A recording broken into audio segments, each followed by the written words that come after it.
शिवसेना उमेदवारांच्या प्रचारार्थ प्रभाग 26 मध्ये चौक सभांचा जोरदार प्रचार। एकच ध्यास, प्रभागाचा सर्वांगीण विकास। शिवसेनेच्या चारही उमेदवारांना मतदारांचा उत्स्फूर्त प्रतिसाद।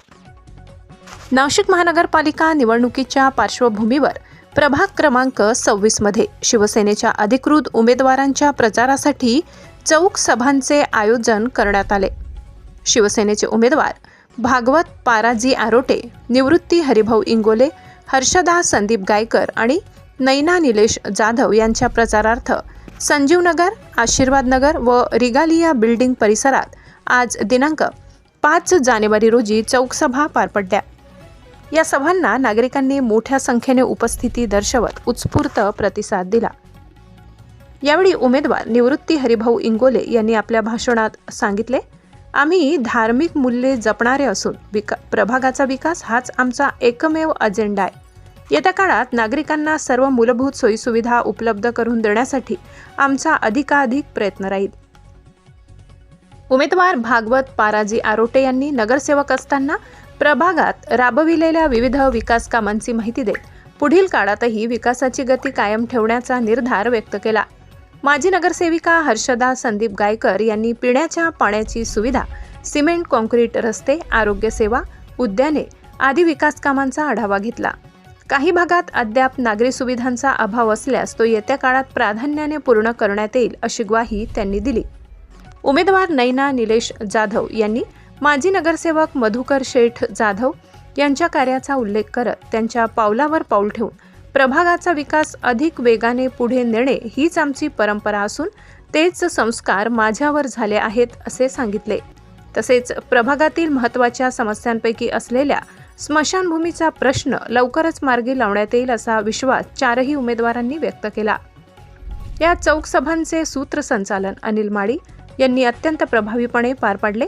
शिवसेनेच्या पदाधिकाऱ्यांनी व कार्यकर्त्यांनी सभांच्या यशस्वी आयोजनासाठी परिश्रम घेतले। एकूणच या चौक सभांमधून शिवसेनेच्या चारही उमेदवारांना मतदारांचा वाढता पाठिंबा मिळत असल्याचे चित्र स्पष्टपणे दिसून आले।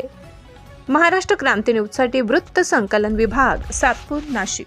हे आपल्या सर्वांना मी सांगू इच्छितो, आपण सर्वांनी आता काही साहेब तुम्हाला माहिती प्रवासातल्या रस्त्यांचा विषय होता। आपण सर्वांनी आज अनेक लोक आपल्याकडे येतील, तुम्ही अनेक वर्षापासून इथे राहतात।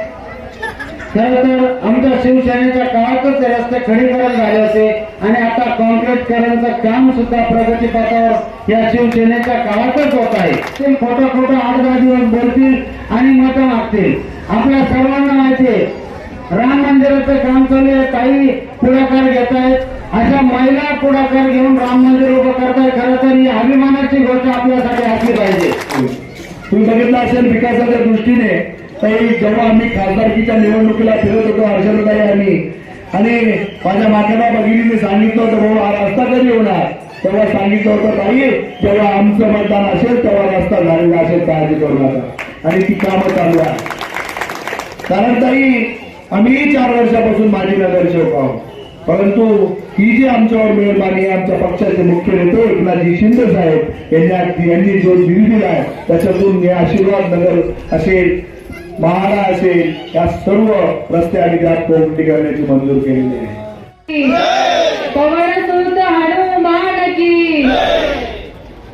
धन्यवाद। सगळ्यात पहिले तर आशीर्वाद नगरच्या माझ्या महिलांना मला एकच सांगायचं आहे, माझ्या माता भगिनींकडनं आम्हाला चांगलेच आशीर्वाद मिळणार आहे आणि ते आशीर्वाद रूपी मतदान 15 तारखेला मिळून 16 तारखेला पुन्हा आम्ही तुमचा आशीर्वाद घ्यायला इथे येणार आहे। हा आमच्या शिवसेनेच्या वतीने मी इथे तुम्हाला शब्द देते।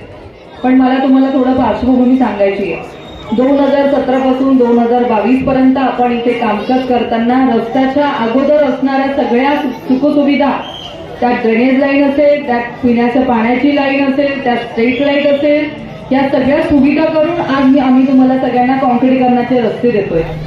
भागवत भाऊ आरोटे आणि निवृत्ती अण्णा इंगोले आम्ही उमेदवारी करत आहोत। शिवसेना पक्ष असो किंवा शिवसैनिक असो तर ते नेहमी 100% पाळण्याचा प्रयत्न करत असतात आणि त्याच अनुषंगातनं आम्ही जोपर्यंत तुम्हाला दिलेला शब्द पूर्ण करत नाही तोपर्यंत आम्हाला मतदान मागण्याचाही अधिकार नसतो। आणि आलो आणि बायका असं छान पाणी मारत होत्या ते बघून आम्हालाही खूप आनंद वाटला आणि सगळं आनंद वातावरण मला वाटतं तिथं दिसत होतं. त्याच्याबद्दल आम्हालाही खूप आनंद वाटत होता आणि अशाच विकास कामं आम्ही अजून जास्तीत जास्त कसे करू हेही आम्ही नंतर निवडून आल्यानंतर आम्हालाही असं वाटतंय की आपण जास्तीत जास्त कामे करून ह्या लोकांना आनंदी ठेवावं अशी आमची पण इच्छा आहे. जवळजवळ 225 कामं आपल्या शिवसेनेच्या माध्यमातून झालेले आहेत. अजून 80 कामं आपले पेंडिंग आहेत. ते येत्या 15 तारखेनंतर आपण पूर्ण करणार आहोतच. पण त्याच्याही पुढे आम्हाला अजून जास्तीत जास्त कामं करण्याची संधी मिळावी आणि याच्यासाठी आम्हाला 4ही उमेदवारांना धनुष्यबाणासमोरील बटन दाबून निवडून द्यावं ही मी माझ्या माता बंधू भगिनींना विनंती करते. धन्यवाद. अशाच नवनवीन बातम्या पाहण्यासाठी आमच्या महाराष्ट्र क्रांती न्यूज या यूट्यूब चॅनलला लाईक करा, सबस्क्राईब करा आणि बेल आयकॉनला प्रेस करा.